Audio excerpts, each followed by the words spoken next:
नमस्कार दोस्तों, HRDIS में आप सभी का स्वागत है। आप सभी लोग कैसे हैं? आई होप आप सभी लोग अच्छे होंगे और अपनी पढ़ाई को अच्छे से कर रहे होंगे। देखिए, आज है 20 सितंबर और आज हम देखेंगे कि आज के महत्वपूर्ण करंट अफेयर्स कौन कौन से हैं। इससे पहले अगर आप लोगों में से कोई भी चैनल पर नया है तो आप लोगों से रिक्वेस्ट है कि प्लीज़ चैनल को लाइक, शेयर एंड सब्सक्राइब जरूर कर दें ताकि कोई भी अपडेट हो UPSC, UPSC, UPPCS, ROR और अन्य राज्य लोक सेवा आयोग से संबंधित कोई परीक्षा हो, उससे से जुड़ी हुई कोई भी अपडेट, उसकी तैयारी, करंट अफेयर्स आदि प्राप्त करने के लिए आप लोग प्लीज़ चैनल को लाइक, शेयर एंड सब्सक्राइब जरूर कर दीजिएगा। चलिए बिना देरी के हुए आज के सेशन स्टार्ट करते हैं और देखते हैं कि आज का पहला प्रश्न क्या है। ठीक है, इसके पहले आपको बता दूं कि ये जो करंट अफेयर्स आपको बनाया जा रहा है वो ROR, UPPCS, UPSSC, PET, BPSC, RS, MPPSC, UGC net, CUT और अन्य सभी एक दूसरे परीक्षाओं के लिए उपयोगी होता है। और आपको बता दूं कि अभी जो है CUT, UGC नेट आदि एग्जामों का कैलेंडर आउट हो गया है, NTA ने आउट कर दिया है और उन सभी परीक्षाओं में करंट अफेयर्स आपके लिए रहता है। तो उस करंट अफेयर्स की तैयारी करने के लिए CUT, UGC नेट और अन्य प्रतियोगी परीक्षाओं के लिए आप चैनल को लाइक कर दीजिएगा और डेली मॉर्निंग में जो करंट अफेयर्स आपका HRDIS के माध्यम से आता है उसे फॉलो करिए, आपका करंट अफेयर्स पूरी तरीके से होता रहेगा। चलिए अब देखते हैं कि आज का पहला प्रश्न जो है क्या है। पहला प्रश्न है कि नारी शक्ति वंदन अधिनियम का संबंध है। ठीक, ये अधिनियम किससे संबंधित है? तो इसका जो राइट आंसर हो जाएगा वो हो जाएगा बी, यानी कि महिलाओं को लोकसभा व विधानसभा में 33% आरक्षण की बात जो है कही जा रही है। इसी को नारी शक्ति वंदन अधिनियम कहा गया है और कल ये 19 सितंबर 2023 को लोकसभा में चर्चा के लिए इस अधिनियम को रखा गया है और अब इस पर चर्चा होकर के शायद ये पारित हो जाए लगभग। तो ये आरक्षण जो है महिलाओं को लेकर के जो दिया है वो महिला सशक्तिकरण के लिए बहुत ही उपयोगी सिद्ध होगा और बहुत अच्छी बात है कि महिलाओं का जो निर्वहन है वो कहीं ना कहीं जो है समाज के बीच में आकर के वो आगे बढ़ें और संसद में पहुंच करके, विधानसभाओं में पहुंच करके जो महिलाओं का जो प्रतिनिधित्व है वो करें महिलाएं और महिलाओं को आगे ले जाने के लिए जो भी जन कल्याणकारी योजनाएं होती हैं, सामाजिक न्याय संबंधी जो भी योजनाएं होती हैं उनको वो पूर्ण करें। तो ये इसलिए ये नारी शक्ति वंदन अधिनियम बहुत महत्वपूर्ण है और ये प्रश्न ये आपके मुख्य परीक्षा के लिए भी इम्पॉर्टेंट है। अगर आप UPSC, PPCS का एग्ज़ाम देते होंगे या अन्य किसी राज्य लोक सेवा का एग्ज़ाम देते होंगे जिसमें कि प्रश्न सब्जेक्टिव आते होंगे तो नारी शक्ति वंदन अधिनियम मेंस की परीक्षा के लिए, मुख्य परीक्षा के लिए महत्वपूर्ण है। आपसे पूछ लेगा कि हाल ही में पारित किया गया नारी शक्ति वंदन अधिनियम के माध्यम से किस प्रकार आप इसे देखते हैं और क्या इससे नारी शक्ति या महिला सशक्तिकरण में मील का पत्थर साबित होगा या नहीं, ऐसा कुछ प्रश्न पूछ लेगा आपसे, तो ध्यान रखिएगा। चलिए व्याख्या देखते हैं इसकी कि नारी शक्ति वंदन अधिनियम 19 सितंबर को लोकसभा में रखा गया। इस अधिनियम के तहत लोकसभा और राज्य विधानसभाओं में महिलाओं को 33% आरक्षण देने की बात कही गई। तो प्रश्न आपसे यही पूछ सकता है कि नारी शक्ति वंदन अधिनियम के तहत महिलाओं को कितने % आरक्षण देने की बात कही गई, तो आपको पता होना चाहिए कि 33% आरक्षण देने की बात कही गई है। चलिए नेक्स्ट क्वेश्चन है, पुराने संसद भवन का नाम रखा गया है, इम्पॉर्टेंट है। कल ही जो है जब क्या कहते हैं नए संसद भवन का जब उद्घाटन होने वाला था तो इसके पहले पुराने संसद भवन में केंद्रीय कक्ष में प्रधानमंत्री मोदी जी ने पुराने संसद भवन को ऐतिहासिक बनाने के लिए, उसको याद करने के लिए पुराने संसद भवन का नाम क्या पारित किया? वो पारित किया संविधान सदन, यानी कि ऑप्शन नंबर 20 का राइट आंसर हो जाएगा। संविधान सदन के नाम से अब पुराने संसद भवन को जाना जाएगा और इसको रखने का यही एक रीज़न है कि हम अपने इतिहास को ना भूलें, हम इतिहास के दस्तावेज़ों पर जो भी चीज़ें हुई हैं, पटल पर जो भी चीज़ें हुई थी उनको हम याद रखें, क्योंकि संविधान सभा की प्रथम बैठक से लेकर के और संविधान को लागू करने तक की जितनी भी प्रक्रियाएं हुई हैं वो हमारे पुराने संसद भवन में ही संपन्न हुई हैं। इसलिए यह महत्वपूर्ण हो जाता था कि हम अपने पुराने संसद भवन को याद रखें और इसी के लिए संविधान सदन जो है इसका नाम रखा गया है। चलिए व्याख्या के अंतर्गत पुराने संसद भवन का नाम 19 सितंबर 2023 को प्रधानमंत्री मोदी द्वारा संविधान सदन रखे जाने का प्रस्ताव पारित किया गया था। चलिए ठीक है, नेक्स्ट क्वेश्चन है, मलेशिया भारत रक्षा सहयोग समिति यानी कि मिडकॉम की 12वीं बैठक कहाँ पर आयोजित हुई? इसका राइट आंसर हो जाएगा सी, दिल्ली में। आइए इसकी व्याख्या देखते हैं कि मलेशिया भारत रक्षा सहयोग समिति यानी कि मिडकॉम की 12वीं बैठक 19 सितंबर 2023 को नई दिल्ली में आयोजित की गई।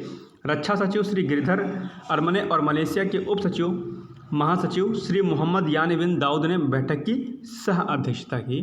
तो ये मलेशिया और भारत के रक्षा सहयोग में जो है एक क्रांतिकारी कदम साबित होगा और निश्चित तौर पर इससे जो है दोनों देशों को फायदा होगा। नेक्स्ट क्वेश्चन है, स्वावलंबन 2023 का आयोजन होगा। ठीक है, ये क्या है? आइए इसको देखते हैं। इसका जो राइट आंसर हो जाएगा वो हो जाएगा 4 से 5 अक्टूबर के मध्य स्वावलंबन 2023 का आयोजन होगा। अब देखते हैं कि स्वावलंबन 2023 क्या है व्याख्या के अंतर्गत। तो व्याख्या देखते हैं कि भारतीय नौसेना के नौसेना नवाचार और स्वदेशीकरण यानी कि NIIO संगोष्ठी का दूसरा संस्करण स्वावलंबन 2023 4 से 5 अक्टूबर 2023 को आयोजित किया जाना है। ये अक्टूबर में आयोजित किया जाएगा क्या, स्वावलंबन 2023। ठीक, आइए देखते हैं। जुलाई 2022 में आयोजित संगोष्ठी के पहले संस्करण में माननीय प्रधानमंत्री ने स्प्रिंट पहल के तहत स्टार्टअप MSME के लिए 75 चुनौतियों का शुभारंभ किया है। MSME के लिए, ठीक। स्प्रिंट चैलेंज का उद्देश्य भारतीय नौसेना में स्वदेशी प्रौद्योगिकी के उपयोग को बढ़ावा देना है और नौसेना आज़ादी का अमृत महोत्सव के अंतर्गत कम से कम 75 प्रौद्योगिकियों उत्पादों का विकास करने के लिए प्रतिबद्ध है। यानी कि हमें स्वावलंबी बनाना है हर क्षेत्र में, और इसी के लिए जो है भारतीय नौसेना में अभियान चलाया गया है कि ताकि हम स्वावलंबी बन सकें, हम किसी देश पर आश्रित ना रह सकें। तो ये योजना इंपॉर्टेंट है, ध्यान रखिएगा। नेक्स्ट क्वेश्चन है, ऑपरेशन सजग का संबंध किससे है? इसका राइट आंसर हो जाएगा ए, तटीय सुरक्षा ड्रिल जो है अभी हाल ही में की गई है। ठीक है, तो उसी तटीय सुरक्षा, पश्चिमी तट पर जो तटीय सुरक्षा जो ड्रिल करी गई है उसी का नाम ऑपरेशन सजग रखा गया है। आइए इसकी व्याख्या देखते हैं। इसका राइट आंसर ए हो जाएगा। व्याख्या के अंतर्गत देखते हैं कि ऑपरेशन सजग के तहत भारतीय तटरक्षक बल जो होता है उसने पश्चिमी तट पर एक तटीय सुरक्षा ड्रिल का जो है आयोजन किया था। इसी को ऑपरेशन सजग के नाम से जाना गया। नेक्स्ट क्वेश्चन है, हाल ही में स्पेन द्वारा भारत को निम्नलिखित में से कौन सा परिवहन विमान दिया गया है? ठीक है, अभी स्पेन द्वारा परिवहन विमान दिया गया भारत को। इसका राइट आंसर हो जाएगा ए, यानी कि C-295 विमान जो है परिवहन विमान भारत को सौंपा गया है। ये क्वेश्चन इंपॉर्टेंट है। क्यों इंपॉर्टेंट है, आइए हम आगे आपको बताते हैं। व्याख्या के अंतर्गत कि हाल ही में स्पेन द्वारा भारत को C-295 यानी कि C-295 परिवहन विमान, इसका नाम है C-2095, ध्यान रखिएगा। ठीक है, विदित हो कि पहली बार होगा जब कोई निजी क्षेत्र की कंपनी देश में विमान का निर्माण करेगी। यानी कि इसलिए ये प्रश्न आपके लिए महत्वपूर्ण है कि कोई कंपनी, निजी क्षेत्र की कंपनी देश में विमान का निर्माण करेगी। और प्रधानमंत्री मोदी का यानी कि भारत सरकार का यही जो है क्या कहते हैं उद्देश्य है कि भारत आत्मनिर्भर बने, यानी कि हर क्षेत्र में आत्मनिर्भर बने, चाहे रक्षा का क्षेत्र हो, खेल का क्षेत्र हो, प्रौद्योगिकी का क्षेत्र हो, ठीक है, एग्रीकल्चर का हो, किसी भी क्षेत्र में हो, हम आत्मनिर्भर बन सके। और G20 में भी जो स्पीच दिया उन्होंने उस पर आत्मनिर्भरता पर जोर दिया गया, और कई अन्य मुद्दों पर प्रधानमंत्री मोदी का यही जोर रहता है कि हम आत्मनिर्भर बन सकें। और ये भारत देश के लिए बहुत बड़ी उपलब्धि होगी जब हम हर क्षेत्र में आत्मनिर्भर होंगे और हमारी डिपेंडेंसी किसी अन्य देश पर नहीं होगी। तो ये आपके प्रश्न भी आपके मुख्य परीक्षा में पूछ सकता है कि भारत को आत्मनिर्भर बनाने के लिए हाल ही में किए गए योजनाओं से जुड़ी हुई योजनाओं को जानकारी देते हुए बताइए कि किस तरीके से भारत को आत्मनिर्भर बनाया जा सकता है या बन रहा है। ठीक, तो इस पर प्रश्न बन सकता है मुख्य परीक्षा की दृष्टि से, ध्यान रखिएगा। नेक्स्ट क्वेश्चन है, आज का प्रश्न है कि श्रेयस योजना की शुरुआत कब हुई थी? ठीक है, ये आपको कमेंट बॉक्स में जाकर के आपको उत्तर देना है। इसका जो राइट आंसर, इसका जो ऑप्शन हो जाएंगे, पहला कि श्रेयस योजना की शुरुआत कब हुई थी? ऑप्शन नंबर ए है आपको 2010 या 11 में शुरुआत हुई थी, या फिर ऑप्शन नंबर बी 2011-12 में, या फिर सी ऑप्शन 2014-15 में, या फिर डी ऑप्शन 2016 या 17 में। आपको कमेंट बॉक्स में जाकर के इस प्रश्न का आंसर देना है कि श्रेयस योजना की शुरुआत कब हुई थी। अगर नहीं आता है तो गूगल पर जाइए, सर्च करिए। और डेली मैं आपको एक ही बात बताता हूँ कि गूगल पर जब आप एक प्रश्न को सर्च करते हैं तो एक प्रश्न के साथ साथ में आपको कई अन्य प्रश्नों की जानकारी हो जाती है। तो ये महत्वपूर्ण पॉइंट है, ध्यान रखिएगा।